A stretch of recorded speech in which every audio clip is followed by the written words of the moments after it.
میں اکثر لندن جایا کرتا تھا، اور جب میری ملاقات لوگوں سے ہوتی تو مجھے چند لوگوں نے مجھے ضیاء سرحدی کے بارے میں بتایا کہ ضیاء سرحدی جو ہیں وہ آج کل لندن میں ہیں. تو میں نے کہا ٹھیک ہے، میں ان سے ملتا ہوں. تو میں ضیاء سرحدی صاحب سے ملا. ضیاء سرحدی صاحب سے میری بات چیت ہوئی. پھر انہوں نے مجھے کہا کہ جی میں آپ کو ایک کہانی دوں گا. بزرگ تھے. میں نے کہا بالکل ٹھیک ہے، آپ مجھے دیجیے کہانی. تو وہ چند پیج پہ چند سین لکھ کے لے آئے. تو میں نے دیکھے. میں نے کہا ضیاء صاحب یہ کہنے لگے ہاں بھائی، ہم جو ہے نا وہ سین لکھ کے آتے رہیں گے، اب جو بھی ہو 100-200 پاؤنڈ دے دیا کیجیے. تو اس طرح میں سمجھ گیا. میں نے کہا چلو کوئی نہیں. تو وہ آئے تو میں نے وہ چند صفحے رکھ لیے. میں نے ان کو 100 پاؤنڈ دے دیے. اب یہ ان کا معمول بن گیا کہ میں جب بھی لندن جاتا، ان کو پتہ چل جاتا کہ میں لندن آیا ہوں، تو وہ 2-3 صفحے لے کے آ جاتے. اور کہانی کہ نہ میں نے کبھی زحمت بھی نہیں کی کہ میں وہ سین دیکھتا کہ وہ کیا ہے کیا نہیں. مجھے پتہ تھا کہ یہ $100 مجھے دینے ہیں. 3 دفعہ ملاقات ہو، 4 دفعہ ملاقات ہو، ہر بار مجھے $100 دینے ہیں.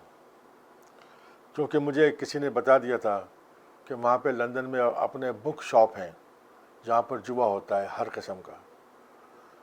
تو وہ ضیاء صاحب کا شوق تھا کہ جب انہیں پیسے ملتے تو وہ بک شاپ میں جا کے بیٹھ جاتے اور وہ جوا کھیلتے. خیر نہیں ہو، یہ ان کا اپنا کام تھا. مجھے اس سے کوئی غرض نہیں تھی.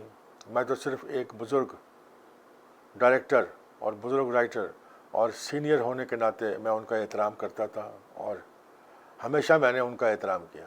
ان کے بارے میں ایک بات بتانا آپ کو چاہوں گا کہ پاکستان میں انہوں نے فلم بنائی ہم لوگ، جس میں علاؤدین کو لیا.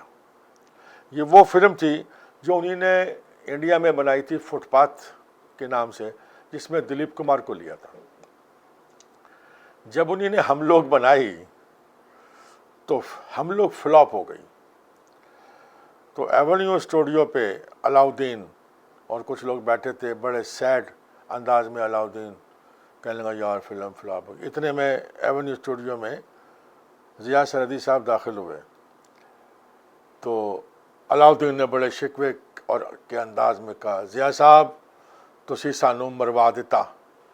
انہوں نے کہا کیا ہوا؟ کہنے لگے فلم فلاپ ہو گئی سر، میں بھی فلاپ ہو گیا. تو ضیاء صاحب نے یوں گردن موڑی اور کہا ہلکا سا مسکرائے. کہنے لگے میاں تم اپنی کیا بات کرتے ہو، ہم نے تو فٹ پاتھ بنا کر دلیپ کمار کو فلاپ کروا دیا تھا. یعنی کہ he was that brilliant person. اسے کچھ احساس ہی نہیں کہ کیا ہوا. کہنے لگا کیا مطلب؟ کہنے لگے میں ریپیٹ کرتا ہوں کہ آپ کو ہم لوگ فلم فلاپ ہونے سے آپ بھی فلاپ ہو گئے. تو عرض کر رہا ہوں کہ یہی فلم میں نے پاکستان سے پہلے انڈیا میں بنائی تھی فٹ پاتھ کے نام سے، جس میں دلیپ کمار تھا، اور وہ بھی فلاپ ہوئی تھی. تو جب دلیپ کمار فلاپ ہو سکتا ہے تو آپ کے فلاپ ہونے میں کیا ہے؟ تو اس کا نام تھا ضیاء سرحدی. میں جب بھی ملتا لندن میں ان سے ملاقات ہوتی، لندن میں ان سے بات چیت ہوتی، مگر گاہے کم ان کے ہمیشہ چند صفحے آتے رہے اور میری طرف سے 100 پاؤنڈ جاتے رہے. جب بھی ملاقات ہوئی یہ سلسلہ جاری رہا اور ہمیشہ ہی جاری رہا. لندن میں ہی میرا ایک دوست تھا جو پاکستان میں MQM کا کنور خالد یونس کا بڑا بھائی تھا، کنور طارق یونس. تو طارق یونس لندن میں رہتا تھا. جس کو بہت پہلے ان کے خالد کی اور طارق کے فادر نے اس کو پاکستان سے نکال دیا تھا اور وہ لندن آ کے آباد ہو گیا تھا. اس کے بعد خالد MQM میں آیا اور وہ بڑا لیڈر بن گیا، مگر طارق یونس کبھی پاکستان واپس نہیں گیا.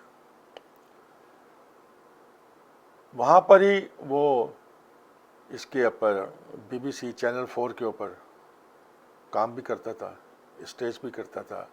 اس نے ایک وہ اپنے سیریل بھی کی تھی تندوری نائٹ، اس میں وہ شیف تھا. پھر اس کے بعد مائنڈ یور اون لینگویج میں 4-5 ایپیسوڈ میں وہ سردار بھی بنا. مطلب وہ اسٹیج فلم یہی تھا. اور اس کا جو کہ اپنے گھر تھا وہ ایک ہماری بیٹھک تھی، کیونکہ وہ اکیلا رہتا تھا. وہاں پر انڈین اداکار بھی آتے تھے، اپنے انگلینڈ کے بھی ہوتے تھے. ہم لوگ جاتے تھے تو ہم بھی اس کے پاس بیٹھا کرتے تھے. تو ایک دن اس نے مجھے کہا کہ جی کل کا کھانا پلیز آفتاب آپ نے کھانا. میں نے کہا ٹھیک ہے. اتفاق کی بات ہے کہ ان دن قوی صاحب بھی انگلینڈ آئے ہوئے تھے. اور کیونکہ پاکستان کے اندر جو میری لیگل پرابلم ہوتی تھی اس ٹائم پہ، تو وہ نعیم بخاری سے میں ہمیشہ اپنی لیگل پرابلم ڈسکس کیا کرتا تھا. تو کسی ایک وجہ سے نعیم بخاری بھی تھے وہاں پر لندن میں. تو ہم تینوں وہاں پہنچ گئے.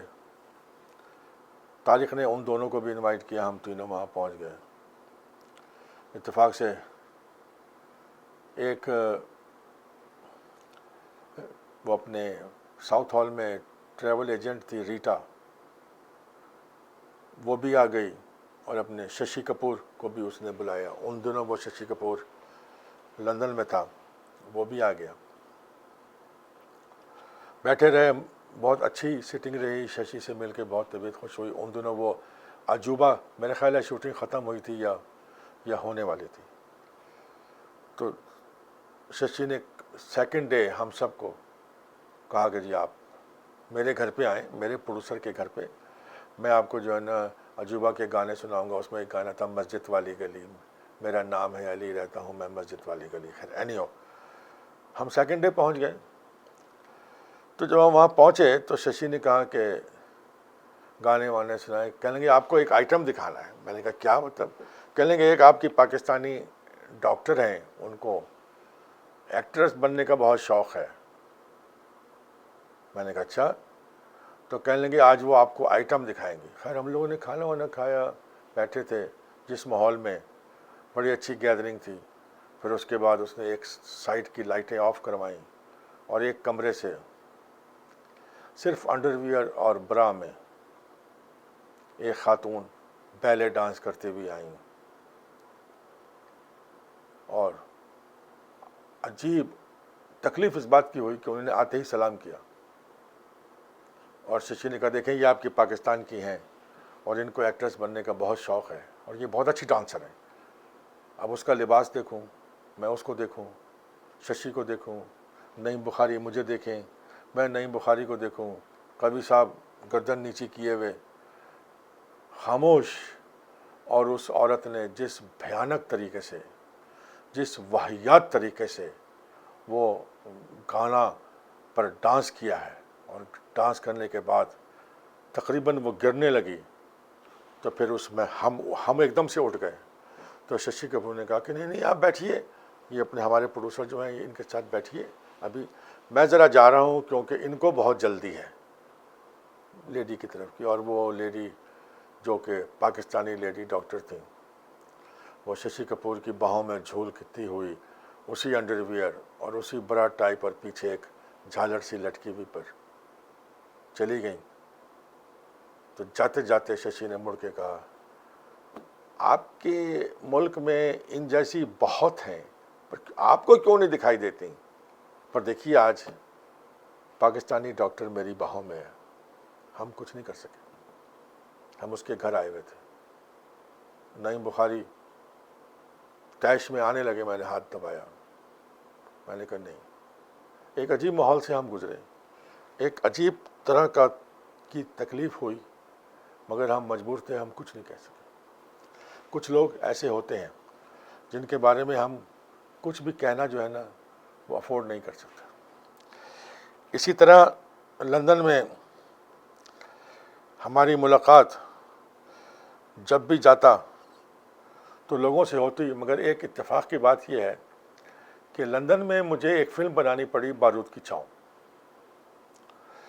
بارود کی چھاؤں جب میں نے بنائی، حالانکہ میری سن آف انداتا بھی کا بھی پورشن لندن میں تھا. جب میں نے بارود کی چھاؤں بنائی تو اس کا ڈائریکٹر تھا نظر الاسلام. آپ یقین مانیں نذر الاسلام نے مجھے بہت تنگ کیا. اس کا تنگ کرنے کا انداز پتہ نہیں کیوں تھا. وہ اس نے فلم تو سائن کر لی ایز اے پروڈیوسر مجھے اپنے میرے ساتھ ایز اے ڈائریکٹر, مگر پتہ نہیں کیوں اس کے ذہن میں تھا کہ یہ وہی آدمی ہے جو اسسٹنٹ تھا. بھائی اسسٹنٹ تھا مگر اس ٹائم تو نہیں تھا, اس ٹائم تو میں پروڈیوسر تھا. اور اس نے مجھے گاہے بگاہے تنگ کیا. مثلا میری بارود کی چھاؤں میں ایک پرائیویٹ طوطا تھا جو کہ اپنے کویتا کا پالتو طوطا ہوتا ہے فلم میں, اور جس کو کندھے پر بٹھا کے کویتا نے گانا بھی گایا تھا کہ میٹھو میاں چوری کھاؤ گے, گانا ندیم کے ساتھ. اس نے مجھ سے عجیب طرح کا بدلہ لیا. 200 پاؤنڈ اس کا کرایہ تھا, 2 دن کی شوٹنگ تھی. وہ اس طوطے کو 20 دن بلاتا رہا, 20 دن, اور 4000 پاؤنڈ مجھے اس کا کرایہ دینا پڑا, پر میں خاموش رہا. پھر اس نے مجھے ایک اور تکلیف دی. میں برداشت کر لیا, میں چلا گیا, میں پاکستان. میں نے کہا میں واپس جا رہا ہوں, میں اس کو برداشت نہیں کر پاؤں گا.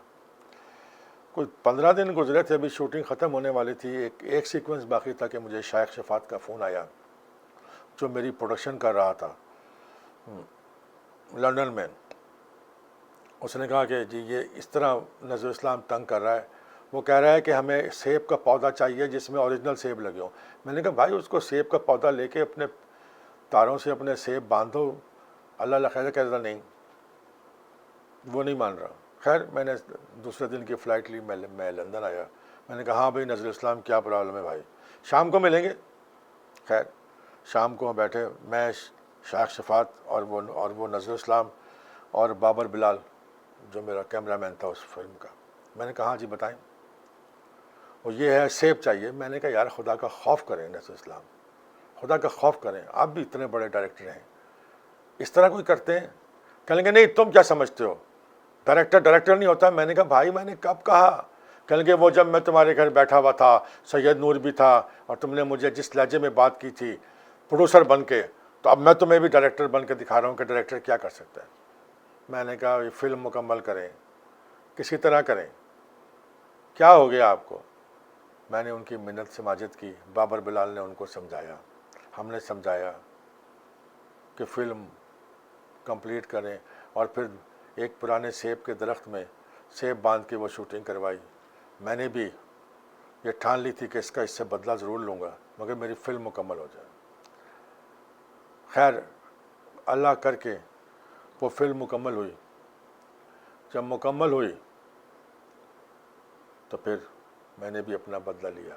اب اس کا ذکر نہیں میں کروں گا, مگر اسے جب تک وہ مرا یاد رہا کہ کسی پروڈیوسر نے کسی ڈائریکٹر سے بدلہ لیا تھا.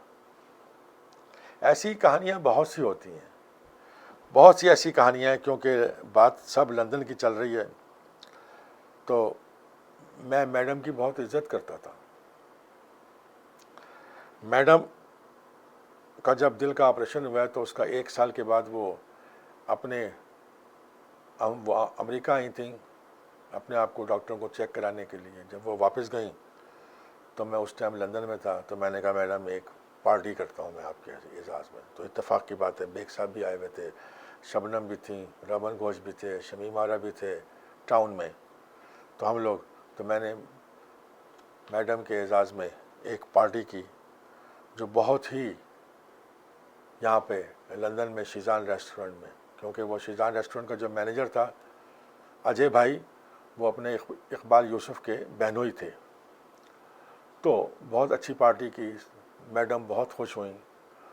ہم نے, کیونکہ میڈم ایک بہت بڑی فنکارہ, بہت بڑی گلوکار, مطلب ایک آرٹسٹ, ایک گلوکارہ, اور پھر سب سے بڑی بات کمال کی پرسنالٹی والی عورت, کمال کی پرسنالٹی والی عورت. تو میڈم کو ہم نے جس طرح بھی ہوا ان کے اعزاز میں پذیرائی کی, اور جس سے وہ بہت خوش ہوئیں. تو وہ ایک یادگار پارٹی تھی لندن میں.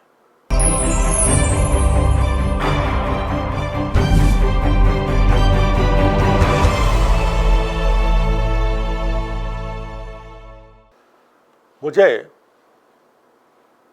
ایک اور آپ سے بات ڈسکس کروں کہ مجھے ایک دفعہ انڈیا جانے کا اتفاق ہوا ایس ٹی زیدی صاحب میرے ساتھ تھے، کیونکہ ایس ٹی زیدی صاحب نے مغل اعظم میں ایز اے ایسوسیٹ ڈائریکٹر کام کیا تھا. جب وہ ایسوسیٹ ڈائریکٹر کام کر رہے تھے تو اس وقت انیل کپور اور بونی کپور کے فادر ایس ٹی زیدی صاحب کے اسسٹنٹ تھے مغل اعظم میں کے آصف کے ساتھ. تو اتفاق کی بات ہے میں جا کے سینٹور میں ٹھہرا، میری ان سے بات چیت ہوئی. زیدی صاحب کا جب اسے پتہ چلا انیل کپور کے فادر کو، کپور صاحب کو، تو انہوں نے انیل کپور کے گھر پہ ایک پارٹی کا ارینج کیا میرے، اور وہ اپنے زیدی صاحب نے کہا کہ میں آج کل ایز اے مینیجر کام کر رہا ہوں آفتاب زیدی کے ساتھ. حالانکہ میں ان کو اس ٹائم بھی استاد ہی سمجھتا تھا، احترام تھا، مگر یہ تھا کہ ان کے پاس کوئی کام کاج نہیں تھا. تو میں نے ایس ٹی زیدی صاحب کو کہا تھا کہ آپ ایز اے مینیجر میرے ڈسٹریبیوشن آفس میں کام کریں، کراچی آفس بھی دیکھیں، لاہور آفس بھی دیکھیں. یہ ان کا بڑا پن تھا کہ انہوں نے میری ریکویسٹ کو مان لیا. تو یہ اس کا ذکر انہوں نے وہاں بھی کر دیا. میں نے حالانکہ زیدی صاحب کو جب میں ملا میں نے کہا زیدی صاحب آپ کو یہ بات کرنے کا تو کیا بنتا ہے؟ میں نے بولا آپ ایس ٹی زیدی ہیں، میں آفتاب زیدی ہوں، اس کے معنی تو نہیں ہے، میں آپ کا اسسٹنٹ رہا ہوں، میں نے آپ سے سیکھا ہے. کہنے لگے نہیں اب تو میں تمہارا مینیجر ہوں، ڈسٹریبیوشن آفس سنبھالتا ہوں. میں نے کہا نہیں ایسی باتیں مت کیا کیجیے. خیر نہیں ہو ہم گئے، بڑی پرتکلف دعوت تھی. جب ہم انیل کپور کے گھر پہنچے تو اپنے کپور صاحب نے، انیل کپور کی مدر نے ہمارا استقبال کیا. وہاں پر بونی کپور بھی آ گیا. تھوڑی دیر میں انیل کپور بھی آ گیا کیونکہ اس کا گھر تھا، وہ شوٹنگ پہ تھا. پھر ابھی ہم لوگ 5-7 منٹ ہی گزرے تھے کہ اتنے میں 3 لوگ اور داخل ہوئے جن کو دیکھ کے میں خود خوش ہوا. وہ تھے جاوید اختر صاحب، شبانہ اعظمی، اور اتفاق سے ان دنوں پروین شاکر انڈیا کے ٹور پہ تھی. تو جب تعارف ہوا تو وہ جاوید اختر کہنے لگے کہ بھائی میں اور شبانہ آ رہے تھے تو ہم نے کہا پروین شاکر کو بھی لیتے چلیں، کیونکہ جب پتہ چلا کہ جی پاکستان کے پروڈیوسر ہیں آفتاب زیدی وہ آئے ہیں تو ہم نے کہا چلو اچھا رہے گا. وہاں پر کچھ ہلکا پھلکا گرم ٹھنڈا بھی گفتگو میں رہا. مطلب ایسے ہی چبھن سی بات جاوید اختر صاحب کے ساتھ بھی میری چلتی رہی. مگر جاوید اختر ایک بہت مہان شاعر، بہت بڑے آدمی کا نام ہے. شبانہ بہت اچھی اداکارہ، ایک بہت عمدہ خاتون کا نام ہے. اور پھر ان کے ساتھ میری پاکستان کی شاعرہ پروین شاکر بھی تھیں جو میرے لیے ہمیشہ ایک آئیڈیل کے طور پہ شاعری میں رہی ہیں. ایک بہت اچھی محفل تھی، بہت اچھی گیدرنگ تھی، بہت اچھا وقت گزرا. وہاں ایک چیز ڈیولپ ہوئی کہ میں نے اور بونی کپور نے پارٹنرشپ میں فلم بنانے کا اعلان کیا. ہم نے کہا کہ ہم فلم جو ہے نا پروڈکشن ساتھ کریں گے اور ایز اے پارٹنر فلم بنائیں گے. خیر بات طے ہوئی کہ جی 2 دن کے بعد جاوید اختر صاحب مجھے کہانی سنائیں گے. کیونکہ میں سینٹور جو میں ٹھہرا ہوا تھا، ایسا تھا کہ میں 3rd فلور پہ تھا تو ایک کونے کا جو سویٹ تھا وہ میرے پاس تھا. اور اتفاق کی بات ہے انہی دنوں سری دیوی جب بھی بامبے آتی تھی سینٹور جو میں ٹھہرتی تھی اور اس سائٹ کا لاسٹ سویٹ سری دیوی کے پاس تھا. اور فلم تھی ننا فرشتہ جو کہ بونی کپور کی فرسٹ وائف کی مونا کی والدہ بنا رہی تھی ایز اے پروڈیوسر. اور ان دنوں مجھے بعد میں علم ہوا کہ بونی کپور کا سری دیوی سے عشق زوروں پر ہے. اور بونی کپور ہر روز سینٹور آتے، ملاقات بھی ہوتی. میں نے وہاں وہ اپنے لفٹ کے سامنے والے کمرے میں سری دیوی کے فادر تھے، وہ دھوتی پہنے ہوئے، ٹی شرٹ پہنے ہوئے. اس کی چھوٹی بہن تھی. اس کارنر کے سوٹ میں تھا، اس کارنر کے سوٹ میں سری دیوی تھی. جب بھی آتے بونی مجھ سے ملتے، پھر اس کے بعد وہ ادھر چلے جاتے. 2 دن کے بعد جاوید اختر صاحب آئے. انہوں نے مجھے کہانی سنائی. جب انہوں نے مجھے کہانی سنائی تو لازمی بات ہے میں بھی فلم کا آدمی تھا، مجھے بھی کہانی کا اندازہ تھا. مجھے اندازہ ہوا کہ جاوید صاحب نے مجھے ڈمی کہانی سنائی ہے، یہ اصل کہانی نہیں ہے، جس کا انہیں بھی احساس ہو گیا کہ آفتاب زیدی نے ریئلائز کر لیا، مگر میں خاموش رہا، میں نے ان کو عزت دی، میں نے ان کو کچھ نہیں کہا۔ جاوید اختر صاحب کہانی سنا کے چلے گئے۔ پھر میری بونی سے بات ہوئی، ہم نے کہا انشاءاللہ کرتے ہیں، تو پھر میں نے ہنس کے کہا بونی سے، میں نے کہا بونی اصل کہانی کب سنائی جائے گی؟ تو ہنسا، کہہ رہے آفتاب بھائی آپ فکر نہیں کریں، آفتاب فکر نہ کریں۔ مجھے لگا کہ جیسے کہ اس وقت بونی کپور سری دیوی کے پورے عشق میں تھا، عشق میں ڈوبا ہوا تھا، اسے کچھ اور نہیں دکھائی دے رہا تھا۔ اور پھر اس کے بعد اتفاقی بات ہے، کیونکہ